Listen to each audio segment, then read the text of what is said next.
आपको पता है कि पूरे कश्मीर में नाइट स्पोर्ट्स का कोई इंतज़ाम नहीं है, कोई अवेलेबिलिटी नहीं है। तो डीपीएस ने एक इनिशिएटिव लिया है जहाँ पे हम चाहते हैं कि हमारे बच्चे को इक्वल अपॉर्चुनिटी मिले। इस बार अगर आप देखेंगे तो ऑलमोस्ट 6 डिस्ट्रिक्ट से टीम्स पार्टिसिपेट कर रही हैं। इस मेडिन एडिशन में 16 टीम्स पार्टिसिपेट कर रही हैं और इंशाल्लाह जो नेक्स्ट एडिशन इसका होगा उसमें वी एक्सपेक्ट 64 टीम्स पार्टिसिपेट करेंगी। पहला मैच है हमको नाइट में सर, और बहुत ही अच्छा मज़ा आ गया खेलने में। तो और इंशाल्लाह हमें आगे तक जाना है और कामयाबी रहेंगे सर, हम इंशाल्लाह कामयाबी करेंगे हासिल इंशाल्लाह।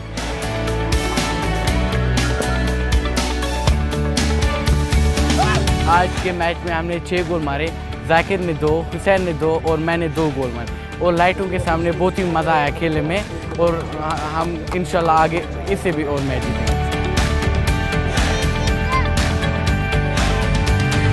पहली बार था ऐसा कि लाइटों के सामने हमें खेलना कि बहुत ही अच्छा रहा और नाइट में बहुत ही ठंडी एनवायरनमेंट था, बहुत ही अच्छा हुआ, बहुत ही अच्छा मैच हुआ आज।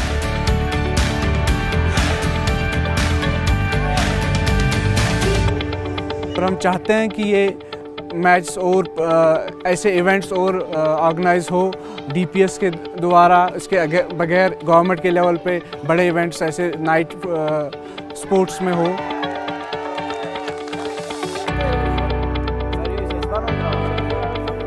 Thanks for watching. Drop a like, leave a comment and don't forget to subscribe.